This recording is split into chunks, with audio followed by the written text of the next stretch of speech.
3 दिन बाद पाकिस्तान में फटेगा काला बम। पीओके धारण करेगा विकराल रूप। 14 तारीख को क्या होने वाला है आपको इस वीडियो में बताएंगे। नमस्कार, मैं हूं आपके साथ आयुषी गुप्ता।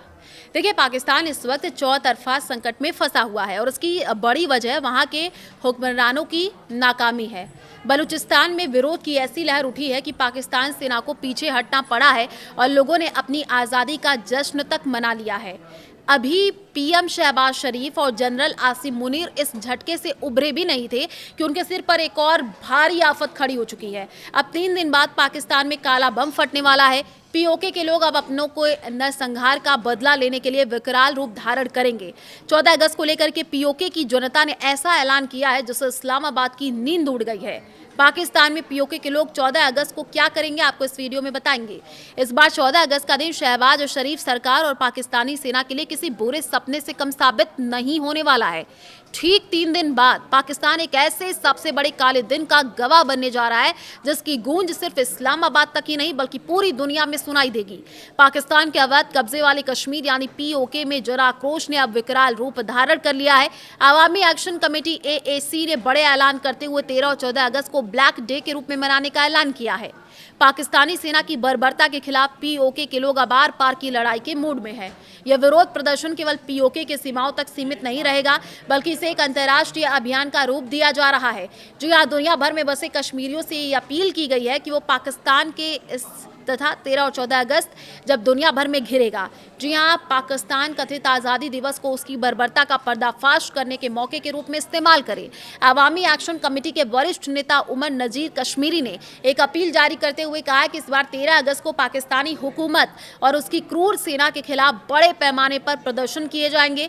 वहीं 14 अगस्त को जब पाकिस्तान अपनी आज़ादी का जश्न मना रहा होगा, उस दिन पीओके की पीड़ित जनता और प्रवासी कश्मीरी दुनिया भर में ब्लैक डे मनाएंगे। इस रणनीति का सबसे बड़ा मास्टर स्ट्रोक ये है कि अवामी एक्शन कमेटी ने दुनिया भर में फैले कश्मीरी समुदाय से लंदन, वॉशिंगटन, पेरिस और अन्य वैश्विक राजधानियों में स्थित पाकिस्तानी दूतावासों और कूटनीतिक मिशनों के बाहर जोरदार विरोध प्रदर्शन करने को कहा है। इसका मकसद पाकिस्तान की सरकारी आज़ादी की झूठी कहानी को बेनकाब करना और पीओके में जारी मानवाधिकार उल्लंघनों की तरफ पूरी दुनिया का ध्यान खींचना है। पाकिस्तान के सरकारी आतंकवाद पर भड़का है पीओके। जी हां, अवामी एक्शन कमेटी के नेता उमर नजीर कश्मीरी ने पाकिस्तानी सेना और सुरक्षा बलों पर चौंकाने वाले लगाए। उन्होंने दावा किया है कि पीओके में हुए शांतिपूर्ण प्रदर्शनों के दौरान पाकिस्तानी सेना ने अंधाधुंध गोलियां बरसाई हैं जिसमें लगभग 100 कश्मीरी नागरिकों की जान चली गई है। अवामी एक्शन कमेटी ने इन हत्याओं को पाकिस्तानी हुकूमत का सरकारी आतंकवाद और खौफनाक जुल्म करार दिया है। संगठन का ये भी कहना है कि जब जब पीओके के लोग अपने बुनियादी अधिकारों, सस्ते अनाज, बिजली और आज़ादी की मांग करते हैं, तब तब इस्लामाबाद की कठपुतली सरकार और उनकी सेना बंदूकों के दम पर उनकी आवाज़ को दबाने की कोशिश करती है। लेकिन अब बर्दाश्त की हद पार हो चुकी है। क्यों चुना गया है 13 अगस्त का दिन, ये भी आप जान लीजिए। 13 अगस्त की तारीख को चुनना एक सोची समझी रणनीति का हिस्सा है। 14 अगस्त को पाकिस्तान अपना स्वतंत्रता दिवस मनाता है। उससे ठीक एक दिन पहले 13 अगस्त को विरोध प्रदर्शन शुरू करके पीओके के लोग पाकिस्तान के इस राष्ट्रीय जश्न की हवा निकाल देना चाहते हैं। 13 तारीख से शुरू हो रहा ये प्रदर्शन 14 तारीख को विकराल रूप ले लेगा जब पूरी दुनिया की मीडिया पाकिस्तान के स्वतंत्रता दिवस कवरेज पर नजर रखेंगी। उसी वक्त दुनिया भर में पाकिस्तानी एम्बेसी के बाहर प्रदर्शनकारी पाकिस्तान के झंडे और उसकी सेना के खिलाफ नारेबाजी कर रहे होंगे। इससे न सिर्फ पाकिस्तानी हुक्मरान अंतर्राष्ट्रीय स्तर पर बेनकाब होंगे बल्कि सेना की बर्बरता को रोकने का वैश्विक दबाव भी बढ़ेगा। किन किन मुद्दों पर माहौल गरमाएगा ये भी आप जान लीजिए। अवामी एक्शन कमेटी के इस ग्लोबल कैंपेन का मुख्य फोकस उन मुद्दों को उजागर करना है जिन्हें पाकिस्तान हमेशा छिपाने की कोशिश करता है।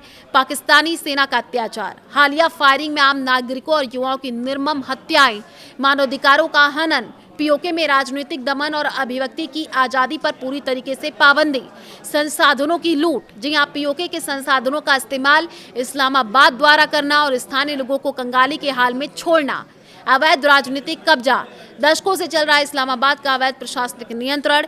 3 दिन बाद शुरू होने वाला ये ब्लैक डे प्रदर्शन ये साबित कर देगा कि पीओके की जनता पाकिस्तान के झूठे दिलासों और बंदूक की नोक वाली हुकूमत को स्वीकार करने को किसी भी कीमत पर तैयार नहीं है। 14 तारीख को जब पाकिस्तान में जश्न के गाने बजाए जा रहे होंगे, तब पीओके से लेकर के दुनिया के हर कोने में पाकिस्तान के खिलाफ आज़ादी और इंसाफ के नारे गूंज रहे होंगे।